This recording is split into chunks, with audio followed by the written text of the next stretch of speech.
One day సిరీస్లో భాగంగా దక్షిణాఫ్రికా టీమిండియా జట్ల మధ్య జరిగిన రెండవ వన్డేలో టీమిండియా 8 వికెట్ల భారీ తేడాతో ఓడిపోయింది.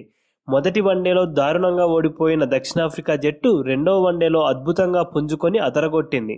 అన్ని విభాగాల్లో రాణించి టీమిండియాకు గట్టి షాక్ ఇచ్చింది. దక్షిణాఫ్రికా ఆల్రౌండ్ ప్రదర్శన దెబ్బకు టీమిండియా దగ్గర సమాధానం లేకపోయింది. ఈ మ్యాచ్లో టీమిండియా దారుణ బ్యాటింగ్ రాహుల్ సేన ఓటమికి ప్రధాన కారణమని చెప్పాలి. Opener Sai Sudharsan, captain KL Rahul మినహాయిస్తే పిచ్చులోకి వచ్చిన మిగతా 9 మంది బ్యాట్స్మెన్ వ్యక్తిగతంగా కనీసం 20 పరుగుల మార్కును అందుకోలేకపోయారు. దీనిని బట్టి మన బ్యాట్స్మెన్ ఎంత చెత్తగా బ్యాటింగ్ చేశారో అర్థం చేసుకోవచ్చు.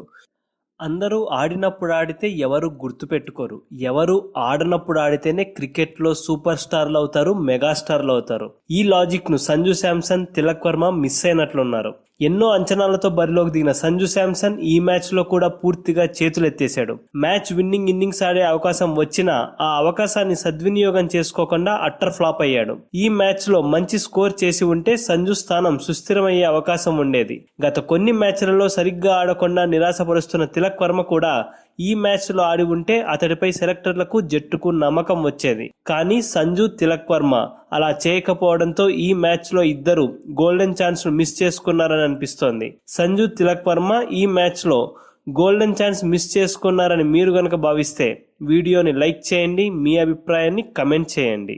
ఈ మ్యాచ్ హైలైట్స్ విషయానికి వస్తే టాస్ గెలిచి బౌలింగ్ ఎంచుకున్న దక్షిణాఫ్రికా తొలి ఓవర్ నుంచి దూకుడు ప్రదర్శించింది. ఫస్ట్ ఓవర్ నుంచే టీమిండియా బ్యాట్స్మెన్లకు కళ్ళెం వేసింది. తొలి ఓవర్లో రెండో బంతికే వికెట్ తీసుకున్న దక్షిణాఫ్రికా అదే ఆధిక్యతను కనబరిచింది. భారత్ మాత్రం పరుగులను చేయడంలో చతికిలబడింది. ఓపెనర్ రుతురాజ్ గైక్వాడ్ తొలి బంతినే బౌండరీకి తరలించి మరుసటి బంతికే ఎల్బీడబ్ల్యూగా వికెట్ ఇచ్చుకున్నాడు. దీంతో టీమిండియాపై ఒత్తిడి ఏర్పడింది. సాయి సుదర్శన్ ఆచితూచి ఆడటం మొదలుపెట్టాడు. గైక్వాడ్ ప్లేస్లో వచ్చిన తిలక్ వర్మ కూడా 10 పరుగులు మాత్రమే చేసి తీవ్రంగా నిరాశపరిచాడు. ఆ తర్వాత వచ్చిన కేఎల్ రాహుల్ వీలు చూసుకొని బౌండరీలు కొడుతూ ఓపెనర్ సాయి సుదర్శన్తో కలిసి స్కోరును గాడిలో పెట్టాడు. సాయి సుదర్శన్, కేఎల్ రాహుల్లు టీమిండియా స్కోరును కొంతమేర పరుగులు పెట్టించారు. ఈ మ్యాచ్లో కూడా సాయి సుదర్శన్ అద్భుతంగా ఆడి అర్ధ సెంచరీ సాధించి 62 పరుగుల వద్ద అవుట్ అయ్యాడు. కేఎల్ రాహుల్ 56 పరుగులు చేసి పెవిలియన్ చేరాడు. ఆ తర్వాత వచ్చిన సంజు శాంసన్ 12 పరుగులు మాత్రమే చేసి మరోసారి ఫెయిల్ అయ్యాడు. ఈ మ్యాచ్లో అరంగేట్రం చేసిన రింకు సింగ్ 17 పరుగులు చేసి వికెట్ సమర్పించుకున్నాడు. సుదర్శన్, రాహుల్ అవుట్ అయ్యాక భారత బ్యాటింగ్ ఆర్డర్ పేకమేడలాగా కూలిపోయింది.